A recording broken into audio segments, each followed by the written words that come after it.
അപ്പോൾ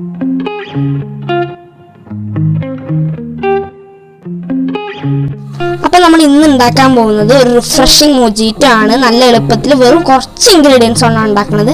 അപ്പോൾ നമുക്ക് വേഗം ഉണ്ടാക്കിയാലോ. അപ്പോൾ നമ്മൾ ആദ്യം ഇതിലേക്ക് പുതിനയാണ് ആഡ് ചെയ്യുന്നത്. കുറച്ച് പുതിനയും കുറച്ച് മതി. പിന്നെ നാരങ്ങ ഇത് കഷ്ണങ്ങളാക്കിയതാണ് ഇടുന്നത്. പിന്നെ ഇത് ഓപ്ഷണലാണ്, നിങ്ങൾക്ക് വേണമെന്നുണ്ടെങ്കിൽ കുറച്ച് എരിവിന് കുറച്ച് പച്ചമുളകും നുറുക്കിയിട്ട് ആഡ് ചെയ്യാം. ഇനി നമുക്ക് ഒരു നാരങ്ങയുടെ പകുതി പിഴിയാം. ഞങ്ങൾ ആദ്യം വെറുതെയാണ് നാരങ്ങ കഷ്ണങ്ങൾ ഇട്ടത്. നിങ്ങൾക്ക് ആവശ്യമുണ്ടെങ്കിൽ അങ്ങനെ ഇടാം. പിന്നെ നാരങ്ങ പിഴിഞ്ഞാൽ മതി. ആവശ്യത്തിന് ഇടുക, അല്ലെങ്കിൽ ഭയങ്കര പുളിയായിരിക്കും. ഇനി ഞങ്ങൾ ഒഴിക്കുന്നത് സർബത്താണ്, നന്നാരി സർബത്താണ് കേട്ടോ ഞങ്ങൾ ഒഴിക്കുന്നത്. ഇതൊക്കെ ഓപ്ഷനാണ്, നിങ്ങൾക്ക് വേണമെന്നുണ്ടെങ്കിൽ ഒഴിച്ചാൽ മതി.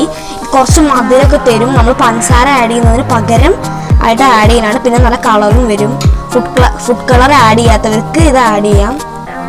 പിന്നെ ഇനി ഓപ്ഷനാണ്, വേണമെങ്കിൽ കുറച്ച് ഇഞ്ചി നീരും നമുക്ക് ആഡ് ചെയ്യാം. ഞങ്ങൾ ഇഞ്ചി നീരൊന്നും ആഡ് ചെയ്തിട്ടില്ല. ഇഞ്ചി കുറച്ച് കഷ്ണങ്ങളാക്കിയിട്ട് ഇതിൽ തന്നെ ഇട്ട് ചതച്ചാലും മതി. ഇനി നമ്മൾ സോഡയാണ് ഒഴിക്കുന്നത്. ഇത്രയേ ഉള്ളൂ, വളരെ ബേസിക് ആയിട്ട് ഉണ്ടാക്കുന്ന ഒരു മൊജിറ്റോ ആണ്. ഇനി വേണമെങ്കിൽ ഉപ്പിടാം. കുറച്ച് ടേസ്റ്റ് ഒക്കെ ഇതിന് ഉപ്പിട്ട് കഴിഞ്ഞാൽ വരും. ഞങ്ങൾ ഉപ്പ് ആഡ് ചെയ്യുന്നുണ്ട്. നിങ്ങൾക്കും വേണമെങ്കിൽ ഒരു പിഞ്ച് കുറച്ച് ഉപ്പിട്ടാൽ മതിയേ. ഞങ്ങൾക്ക് ഇവിടെ ക്വാണ്ടിറ്റി ഉള്ളതുകൊണ്ടാണ് കുറച്ച് തോന്നിട്ടിരിക്കുന്നത്. ഇനി കുറച്ച് ഇളക്കിയിട്ട് സെർവ് ചെയ്ത് കഴിഞ്ഞാൽ നമ്മുടെ മൊജിറ്റോ റെഡി ആയിട്ടുണ്ട്.